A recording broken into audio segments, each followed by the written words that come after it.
오늘 여기 단어 중요한 단어 계속 나오는 게 기업 무르기인데 기업 무르기 좀 뜻이 이 단어가 특이하죠. 그 영어로는 redeem입니다. redeem. 예수님을 redeemer, 대속자, 빚을 대신 갚아주는 사람이란 뜻이에요. 보아스가 나오미와 그 며느리 룻을 상대로 기업 무르기를 한다는 것은 자기 가까운 친척으로서 하나님께서 명령하신 그 책임과 의무를 수행하는 것입니다.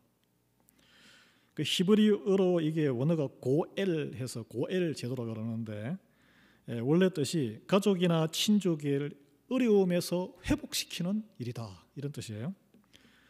여러분 가운데 뭐 가족은 다 책임지지만 친척, 사촌이나 육촌 어려움이 있을 때, 빚에 확 졌을 때 빚을 대신 갚아주고 어려움에서 구해내신 경험이 있으신 분이 계십니까? 아마 계실 거예요.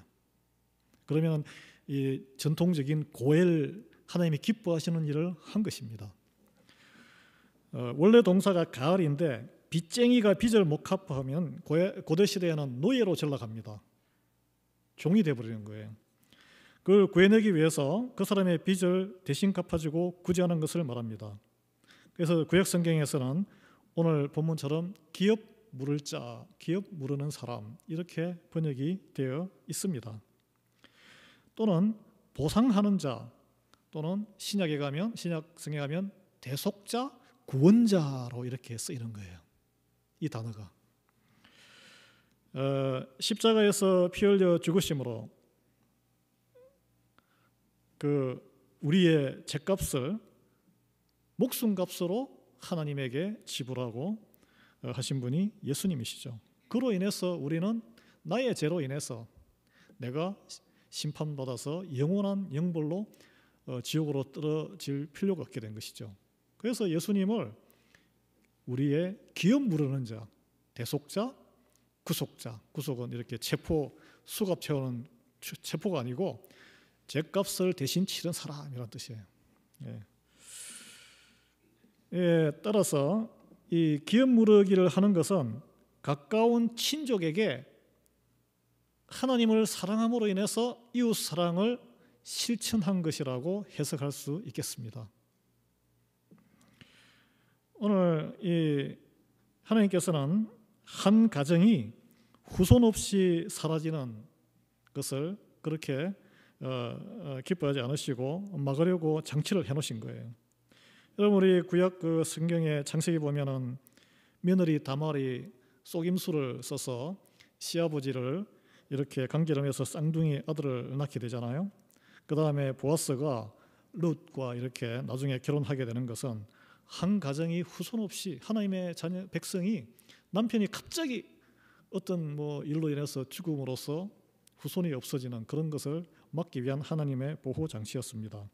하나님께서는 원래 우리에게 아담과 하와 일부 일처제가 원칙이었습니다. 일부 일처제. 그 일부 일처제를 했는데 남편이 확 죽으면 대책이 없잖아요. 왜 하나님께서는 일부 일처제를 이렇게 하셨을까요?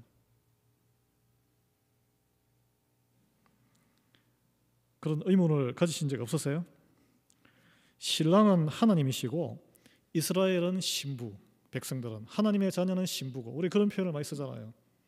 일부 일처제가 무너지면 신부된 하나님의 자녀 우리가 하나님도 모시고 세상적으로 좋은 것도 섬기고 살고 즐기고 살고 여러 신랑을 두고 사는 거랑 마찬가지예요. 우상숭배란 것이 그렇습니다. 하나님만 섬기는 백성이 되라. 그걸 지키는 것이 가정생활의 가장 기초적인 공동체의 일부 일처제예요. 그래서 이 고엘은 그러면 어떻게 남편이 죽으면 자녀를 생산하느냐? 아직 결혼하지 않은 그 시동생, 또 시동생이 없으면 사촌 중에 총각, 사촌이 없으면 육촌 중에 먼 친척 중에 그렇게 해서 형사치수제라고 합니다. 그래서 며느리 다말이 창녀로 변장해서 길거리에서 시아버지를 유혹해서 이 기가 막힌 행실인데 이 배경에는 제가 주일 설교 때 한번 나눴듯이 시아버지가 막내 아들까지 죽을까 봐 결혼을 안 시킨 거예요. 그 어린 그 막내 아들을. 큰 며느리에게. 그러니까 대를 이어야 되는데, 그래서 나중에 알고 나서는 유다가 이렇게 고백을 하잖아요. 며느리 네가 나보다 의롭다. 이렇게 편법을 썼는데 왜 의롭다 그래요?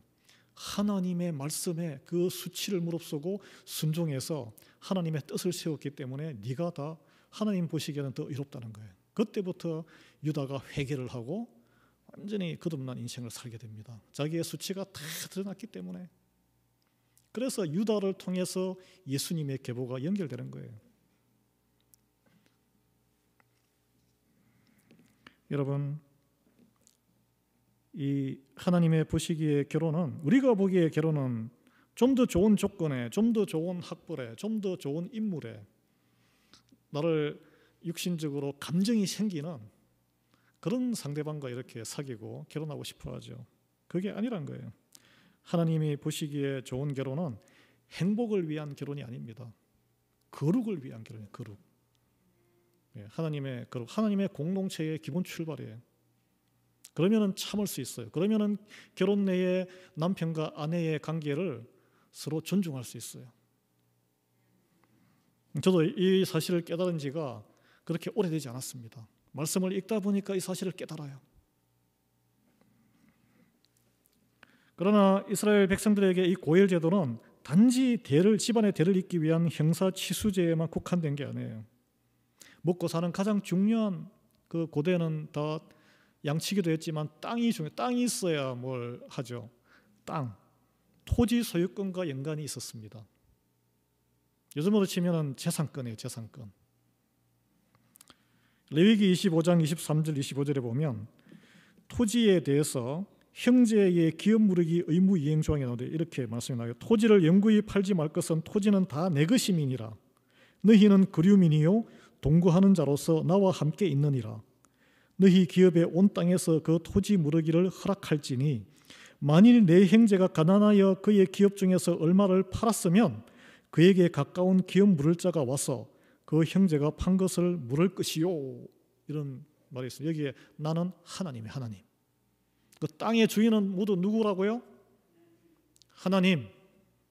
지금 여러분 주택과 부동산, 렌트 주시는 땅, 상가 여러분 이름으로 다 되어 있지만 땅 주인은 하나님이 만드시기 때문에 하나님이다. 예. 근데 토지를 원래는 가나안 땅이 이스라엘 백성들 땅이 아니었죠. 원주민이 있었잖아요. 하나님이 주시겠다고 약속했는데 그 약속을 믿고 밀고 40년 방황하다가 밀고 들어갔는데 쉽게 차지할 수가 없었습니다. 왜냐하면 그 원주민들이 더 강성하고 철기 문명, 히타이트족, 해족 속도 있고 키도 더 크고 어떻게 이겨요? 하나님이 도와주시고 허락하지 않으셨으면 차지할 수가 없었어요. 물론 이스라엘 백성들이 피와 땀을 흘려서 노력했죠. 머리도 썼죠. 그렇지만 하나님이 허락하지 않으셨으면 차지할 수가 없었습니다. 마찬가지예요. 우리가 이민자로 여기 와가지고 키도 크고 영어도 잘하고 미국 법도 잘 알고 어떻게 먹고 사는 방법도 모르는데 하나님이 허락하지 아니하시면 우리는 이 땅에 발붙이고 살 수가 없었어요. 그런데 그 은혜를 아는 것과 모르는 것은 천지 차이라는 것이죠. 이 사실을 깨닫지 못하면 아유 내 땅이지. 이스라엘 백성들이 그랬어요. 사실은 사람은 다 똑같아요. 내 땅이야. 내가 노력해서 내가 물려받았는데 내가 태어나서 물려받은 땅인데 다른 가난한 집에 태어났다고 막 학대하고 그런 인간의 그 죄성 아니겠습니까? 그래서 하나님께서 이 인간의 이런 그 뿌리 깊은 죄성을 알기 때문에 모세를 통해서 레위기에 보면은 50년 희년 제도라는 것을 만들었습니다. 여러분 50년이면은 손자 세대 정도까지 지나가게 되지 않습니까? 50년 지금 지나니까 어제 우리 성도님 여기 감사 예배가 있었는데 손자 손녀들이 이렇게 다 이제 20대 10티네이저 됐죠. 50년 정도 지났죠. 50년 넘져났잖아요. 그러니까 3세대가 되면 이제는 사람마다 다 능력이 다르고 달란트가 다르고 재테크 기술이 다르기 때문에 땅을 똑같이 골고루 분배해 줬지만 어떤 자는 막 그냥 땅이 늘어나서 부자가 되고 어떤 자는 이런저런 사연으로 아플 수도 있고 해서 팔아서 땅이 없는 거예요 이제. 그래서 남해 그냥 가서 소장농으로 산다든지 그런 현상이 벌어집니다. 이 이스라엘 역사가 그래요. 우리 한국 역사도 그랬고. 이걸 알았기 때문에 하나님께서 이런 말씀을 주셨는데 레위기 25장 10절에 너희는 50년째 해를 거룩하게 하여 구별하여 이 말이죠. 그 땅에 있는 모든 주민을 위하여 자유를 공포하라. 이 해는 너희에게 희년이니 너희는 각각 자기의 소유지로 돌아가며 각각 자기의 가족에게로 돌아가라. 이 말은 무슴살이 하던 사람들도 자유롭게 하고 농사도 짓지 않고 그 한 해는 쉬라 그랬어요. 축제하고 놀라 그랬습니다. 그러면 땅은 어떻게 되느냐? 땅은 원래 주인에게 다 돌려주게 되는데 공짜로 주는 게 아니고 그 친척 중에 능력이 되는 사람이 그 땅을 살 권리를 행사할 수 있도록 했습니다. 그러면 그 친척은 땅을 사서 어떻게 해요? 그 친척에게 줘야 되는 거예요. 이게 기업무력입니다. 근데 이 제도가 제대로 지켜졌느냐 지켜지지 않았느냐에 대한 논란이 있는데 제대로 지켜졌으면 이스라엘이 망했겠습니까? 안 지켜졌죠 당연히. 특히 왕정시대에 나중에 가서는 모든 땅이 왕의 땅이 돼버린 거예요. 그래서 뭐 포도밭을 빼앗기 위해서 막 살해하고 그런 이야기도 나오잖아요. 왕이 포도밭을 빼앗기 위해서. 이게 제도가 이제 기업무력이 제도인데 친척이 돈을 지불해서라도 우선적으로 땅을 매입할 권리를 보장. 오늘 이 백그라운드를 이렇게 이해를 하고 나서 이제 성경에 보면은 더 깊이 볼 수 있습니다. 그러면 기업무력을 담당하는 친척은 자기가 더 많은 땅을 차지하거나 더 후손을 예를 들어서 뭐 내가 형수와 결혼해서 후손을 낳았는데 그 자식도 내 자식이고 후손을 그러면은 부인을 2명 두는 건가요? 그러게 하기 위해서 하나님이 허락한 건 아니란 거예요. 어려움에 처한 친족의 재산을 회복시켜주는 것이고 후손을 잇도록 내가 엑스트라 희생하는 거예요. 이게 희생하는 거예요. 그러니까 하나님의 기업, 하나님의 나라를 유지하고 이루기 위해서 하나님께서 맡기신 거룩한 부르심, 가까운 친척부터 시작하게끔 훈련을 시킨 거예요. 이게 어쩌면 나에게는 성가시고 개인적으로는 아무런 이득이 없는 일이에요. 그렇죠?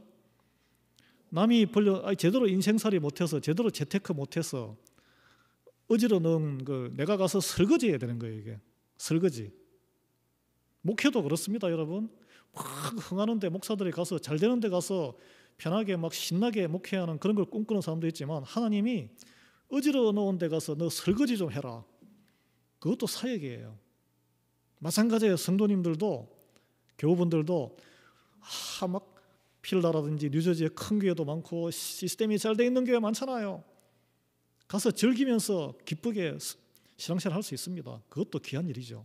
그러나 어지럽고 힘든 데 가서 묵묵히 헌신하는 설거지, 누군가는 설거지를 해야 되잖아요. 저는 후자가 더 귀하다고 생각해요.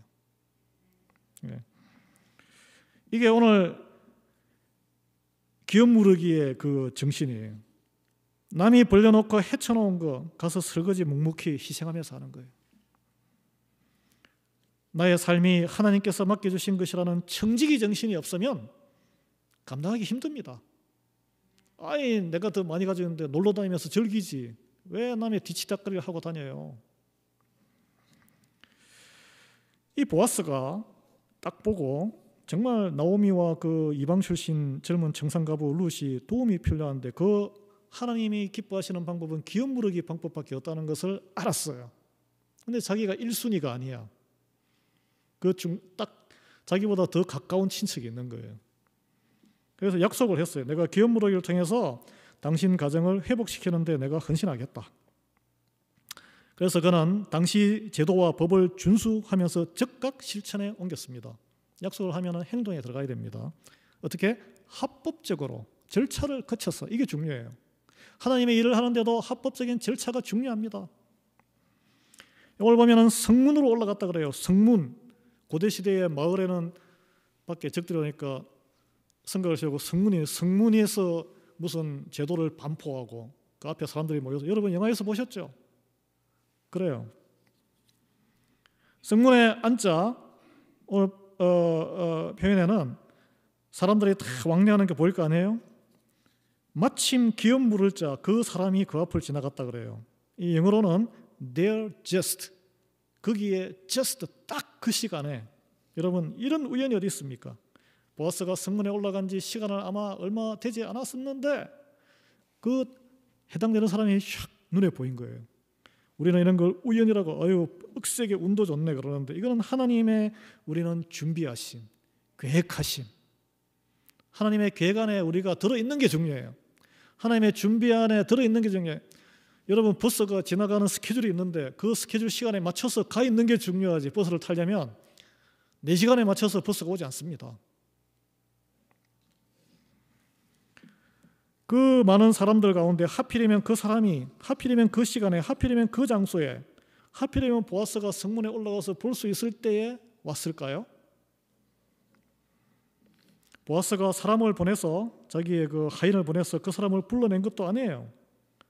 보아스가 직접 그 사람 집을 찾아간 것도 아닙니다.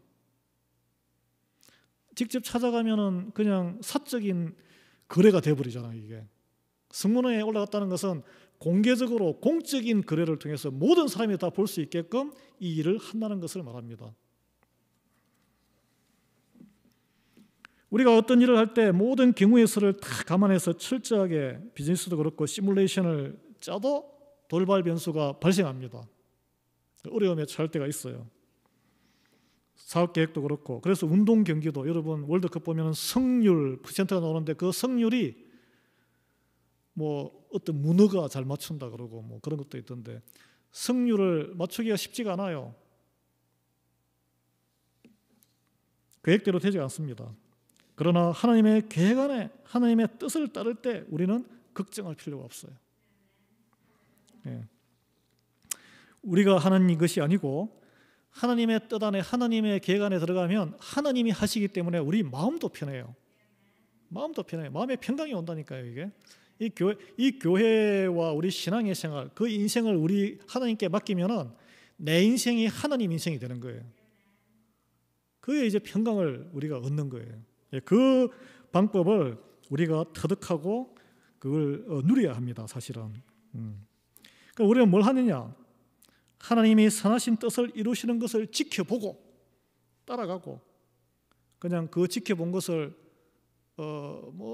그런 게 어디 있어? 그러면 우리 입을 꾹 다물잖아. 이렇게 비아냥 받으니까 그게 비겁한 거예요. 그 비겁하지 않고 있는 본 그대로 이야기하는 거예요.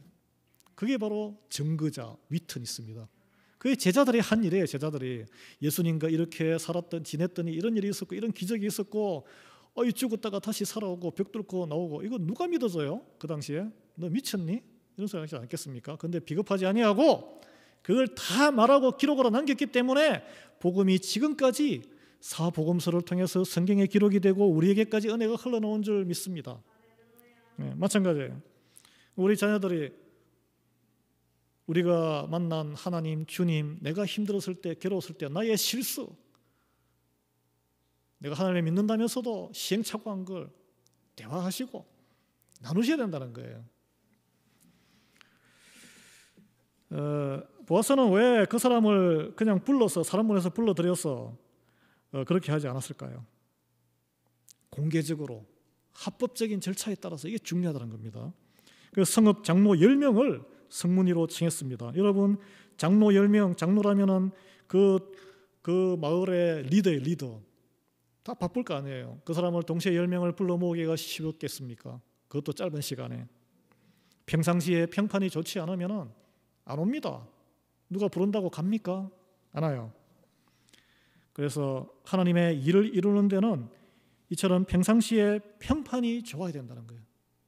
평판 좋으면 하나님의 일을 하기도 훨씬 수월해집니다. 그래서 디모데전서 3장에는 교회의 좋은 일꾼, 감독과 집사의 그 여러 자격 중에 7절에 보면은 이런 표현이 있어요. 외인에게도 선한 증거를 얻은 자라야 할 것이다. 하나님을 믿지 아니하는 자들에게도 좋은 평판을 가진 사람이어야 한다는 거예요. 왜 10명을 불러 모았을까요? 하나님의 선한 뜻을 이루는 것이기 때문에, 자기가 개인적으로 일을 처리하지 않았다는 거예요. 뭐 결혼하고 이런 거는 다 사적인 자기 돈 들어가고 자기가 나중에 아내로 맞아요. 자기 일이지만 내 집안 일이지만 이거는 하나님의 뜻 가운데 하기 때문에 사적으로 처리하지 않았다는 것입니다. 장로 10명을 증인으로 불러서 하는 이유는 당시의 그 모든 절차, 하나님의 법, 합법적으로 준수했다는 것을 말합니다. 여러분, 선하신 하나님의 뜻을 이루는 목적을 성취하기 위해서 내 능력으로, 내 마음대로, 내 편한대로 내 목적을 이룰 수 있는 길 많아요. 저도 혼자 막 사역 질주할 수 있습니다. 저도 혼자 질주할 수 있어요. 다른 교회에서 배운 것도 있고 여러분도 마찬가지예요. 각 여러분이 신앙생활의 경험에 40년 또 저보다 인생도 오래 사시고 신앙생활도 더 오래 하신 분도 있고 각자 이렇게 하는 게 더 빠른 방법이 있을 거예요. 그러면 함께 못 갑니다. 그러면 공동체가 파토나는 거예요. 그러다가 하나님보다 빨리 갈 때가 있는 거예요. 우리가 주의해야 될 거예요. 그거는. 이 공개돼 버리면 이 모든 것이 공개되면은 그러면은 보아스는 사람들에게 칭찬받고 와 대단한 사람 이런 평가 받을까요? 그러겠습니까? 아유 쓸데없는 짓 하고 있네. 아 이제 가수댁을 아내로 받아들인다고 그래. 좋은 집 돈도 많은 사람이 좋은 집안에 아니 어머니도 원래 이방 여인인데 좀 이번에는 좀 정통 유대 집안에 좀 좋은 교수랑 결혼하지. 쩌쩌쩌 수군. 아니 그런 소문이 다 나지 않겠습니까? 기울어진 한 가정을 기업무력이라는 하나님의 뜻을 명령을 이행하는 것이 정말 소중했다고 생각하기 때문에 이게 결혼이 목적이 아니란 거예요. 한 여인을 아내로 받아들이는 결혼이 목적이면 이 여인을 택할 이유가 없다는 거예요. 그래서 결과에 상관없이 절차가 더 중요해지는 것입니다. 디모데후서 2장 5절은 경계하는 자가 법대로 경계하지 아니하면 승리자의 관을 얻지 못할 것이다. 이런 표현이 있어요.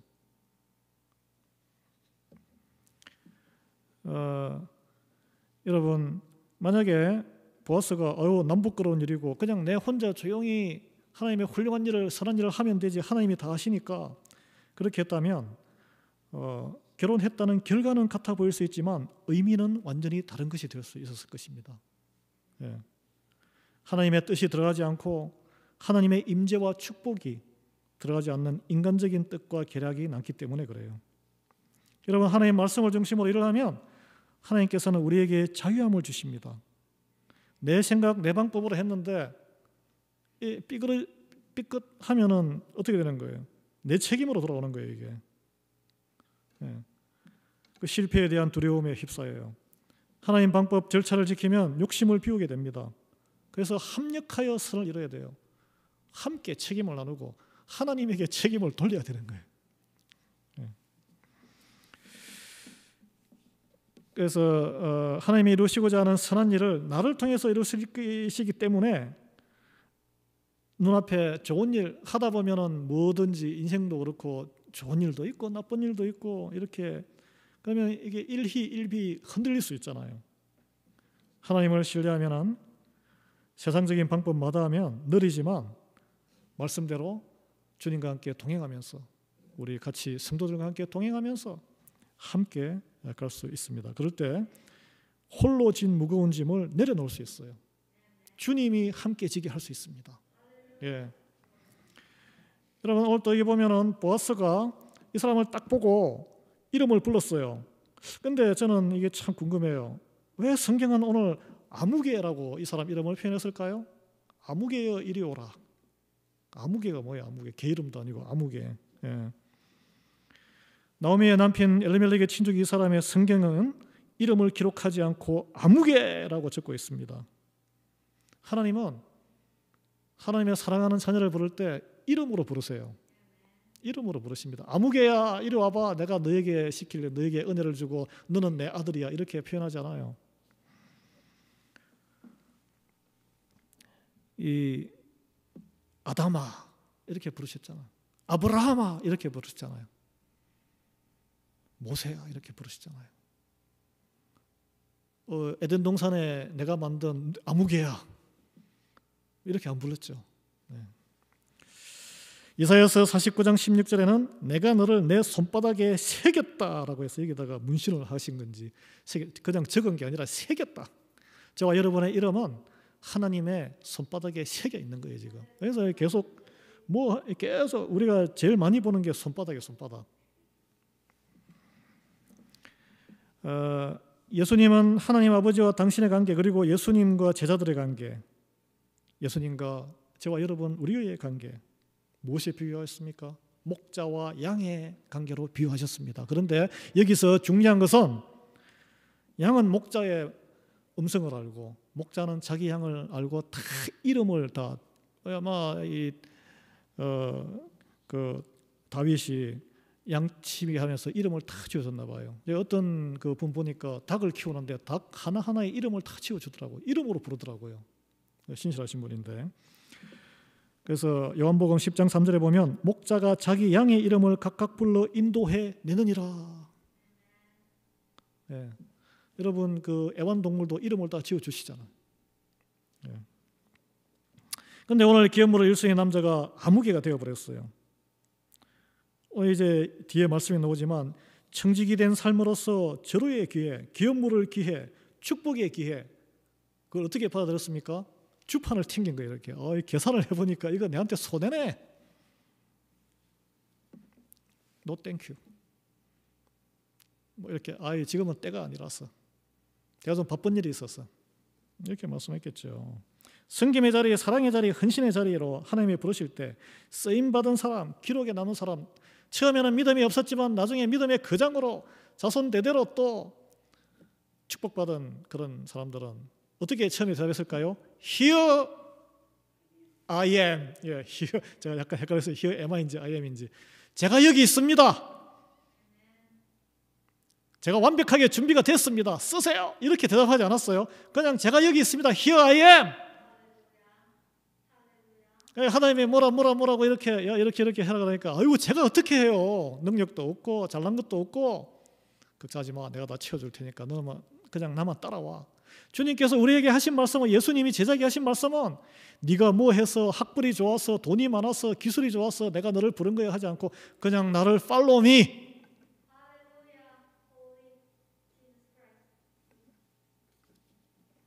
순종이죠. 그게 순종이에요. 순종. 여러분 모압 친정에 돌아가 버린 이방 여인 그 며느리 오르바 기억나시죠? 그 오르바라는 이름을 우리가 기억하고 남았잖아요. 그런데 유대인 중에 유대 지파에, 그것도 노른자위 땅 예루살렘 옆에 그 베들레헴, 나중에 다윗이 태어나고 예수님이 태어나는 그곳에서 살던 진골 중에 진골, 육두품도 아니고 성골도 아니고 진골 중에 진골, 이름이 사라져버렸네.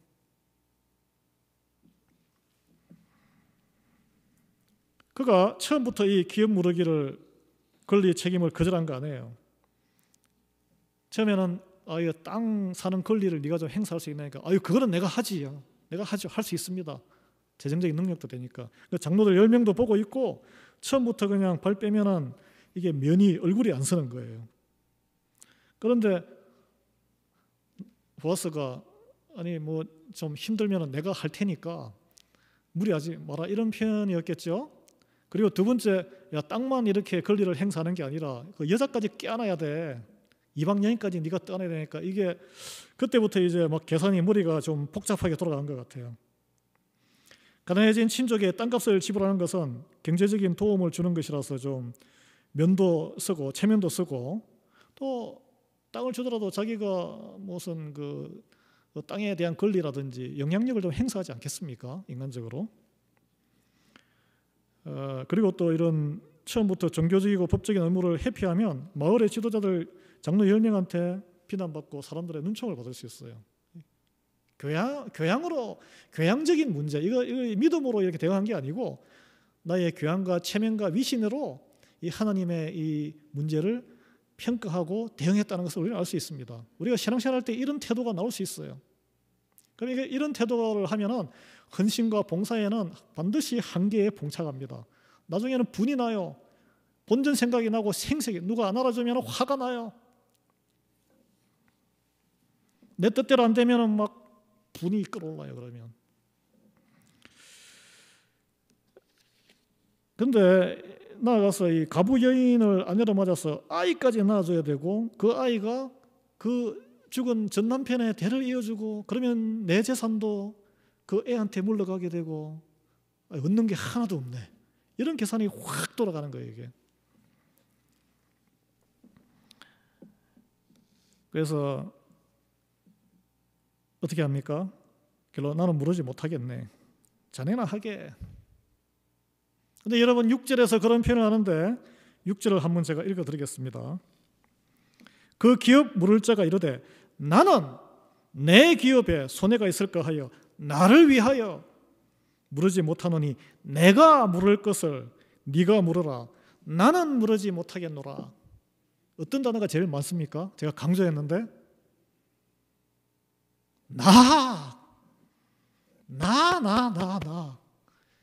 내가 생각하니까 내 입장을 생각하니까 내 생각에는 나는 못하겠어. 내한테 손해네.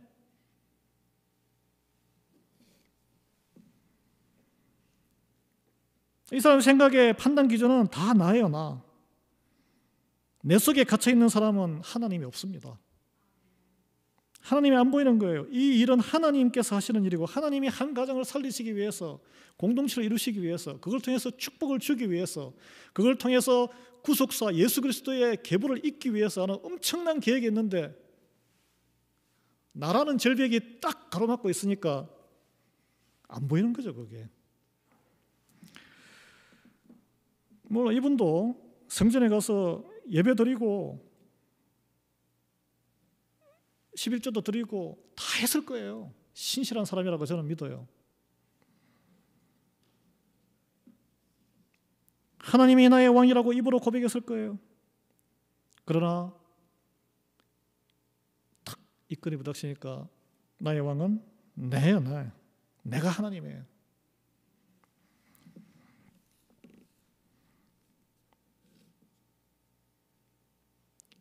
그래서 이 아무개처럼 하나님의 축복의 기회 앞에서 나를 중심으로 생각하게 되면 책임과 손해만 당장 보이고 보이지 않는 하나님, 실현되지 않은 하나님의 약속, 하나님 나라의 상급 손에 안 잡히잖아요. 그러면 하나님의 말씀과 사명과 책임을 헌신짝처럼 던져버린다는 거예요. 오늘 여기에 보면은 기업 무르기의 책임을 다른 사람에게 넘기는 것을 신던 신발을 줌으로써 증거로 삼는다는데 이게 진짜 우리말처럼 헌신짝처럼 던져버리는 거예요, 이게. 그래서 그 이유는 간단합니다. 당장 나에게 유익이 없고 손해를 끼치기 때문이에요. 그래서 이 거룩한 권리를 누릴 기회를 눈앞의 이득을 위해서 차버린 거예요. 여러분 불과 이 룻의 정말 지금은 보잘것없고 초라한 여인, 정말 큰 하나님의 순종으로밖에 거두어 쓸 수밖에 없는, 희생할 수밖에 없는 이 상황에서 들어온 부부관계의 손자 세대에 다윗이 태어나잖아요. 최초의 통일왕국에 그 이스라엘 역사의 가장 위대한 왕이 되는데, 그리고 그보다 자손 대대로 이제 왕들이 배출되고 나중에 영원한 왕이시자 모든 인류와 저와 여러분의 죄인들의 기업물을 구속자이신 예수님이 탄생하게 되죠. 이 사실을 알았다면 이 사람은 기업무르기 쌍수 들고 엎드려 절하면서 받아들였을 거예요. 몰랐죠. 그런데 우리는 알잖아요. 말씀을 통해서 다 압니다. 아는데 왜 거부하시는 거죠?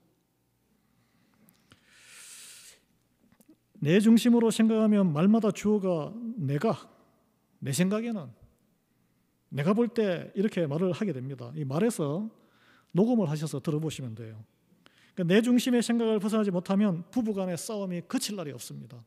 연세가 드시고 부부 인생을 오래 사셔도 싸움에 자꾸 갈등이 일어나는 것은 혹시 본인이 내가 내 중심으로 발언하지 않는가, 생각하지 않는가를 한번 생각해 봐야 돼요. 교회에서도 내 중심으로 생각하는 것을 멈추지 않으면 더 열심을 내고 봉사할수록 더 분란이 많이 일어나요. 왜냐? 합력하지 못하고 다른 사람과 함께 걷지 못하기 때문에 그렇습니다. 무엇보다 하나님도 제끼고 더 빨리 열심히 하는 게 최고라고 생각하기 때문에 그래요. 나만 생각하다 보면 결국 나에게 유익이 없으면 너무 쉽게 봉사의 자리, 헌신의 자리도 또 헌신짝처럼 차버리는 사람으로 나중에는 전락하게 돼요. 이런 이 불행한 사태가 있으면 안 되는데, 여러분, 이 나오는 이 아무개, 눈에 보이는 손해와 희생 때문에 영원한 기업 하나님의 나라의 복을 걷어찼습니다. 그리고 본인은 하나님 나라의 정말 선택된 백성이라는 착각 속에 살다 갔지만 죄송하게도 성경에서는 이름이 삭제되어서 아무개라고만 기록이 남고 있습니다. 여러분, 보아스에게 손해만 보는 그런 글에 자네나 가지게 마치 선심 쓰듯이 던졌습니다. 여기 여러분, 누가 더 현명하고 똑똑한 사람입니까? 세상에 가서 물어보세요. 이걸 성경 이야기라고 하지 않고 밖에 나가서 쫙 스토리를 만들어서 너 어떤 선택을 하겠어 하면은 이 아무개 선택이 현명하고 똑똑한 선택이라고 이야기할 거예요. 네. 보아스가 바보입니다. 바보예요. 신앙생활 하는 거는 바보처럼 하는 거예요. 쓸데없이 오지랖만 넓어가지고 재물의 손실을 자초하고 있는 거예요. 뿐 아니라 더 아름답고 더 깨끗하고 더 집안 좋은 여인을 아내로 맞이할 수 있는데 허물진 이방 여인 과부를 맞는 리스크를 껴안는 거예요. 자기의 평판까지 깎아먹는 일이거든. 그러나 하나님의 일이기 때문에, 하나님의 약속이기 때문에, 한 영혼을, 한 가정을 살리기 때문에 충분한 가치가 있다고 믿은 거죠. 그래서 이를 위해서 전력을 다해서 투자하고 있습니다. 이런 것이 예수님이 예화로던 숨겨진 보화를 위해서 전 재산을 팔아서 투자하는 그 사람. 남들이 보기에는 he's going crazy. 여러분, 겉보기에는 상당히 부담스럽고 불편한 책임밖에 없는 것이 기업 무르기의 기회입니다. 우리가 가까운 친척, 먼 친척, 우리는 유교의 영향을 받기 때문에 친척을 돌보는 것은 마음에 부담 없이 보통 해요. 그러나 혈육 관계를 떠나서 형제와 자매, 교회 안의 형제 자매를 보살피고 또 넘어서 선교지와 또 이웃에 교회 안 다니는 분까지 우리는 기업 무르기를 하라고 우리가 기업 무르기를 은혜를 입은 거예요. 이걸 믿는 게 청지기로 살아가는 삶의 태도예요. 예. 그래서 이렇게 되려면 믿음의 눈, 영적인 눈, 보이지 않는 하나님의 가치를 발견했느냐 안 했느냐가 판가름하는 거예요. 나라는 필터가 딱 가리고 있으면 안 보이는 거예요. 그게. 요한복음 3장 18절에는 그를 믿는 자는, 예수님이죠, 심판을 받지 아니하는 것이요 믿지 아니하는 자는 하나님의 독생자 이름을 믿지 아니함으로 벌써 심판받은 것이다. 그 앞에 복이 확 지나가도 놓쳐버리는 거예요. 저는 여러분이 모두가 나라는, 나 중심의 필터를 오늘 안경에 이 먼지 닦듯이 싹 제거하시고 기업 무르기를 받은 삶이 나의 삶이구나 깨달으시고 기업 무르기 작은 거라도 하나씩 실천하는 여러분, 저와 여러분 되기를 예수의 이름으로 축원합니다. 예, 같이 기도하겠습니다.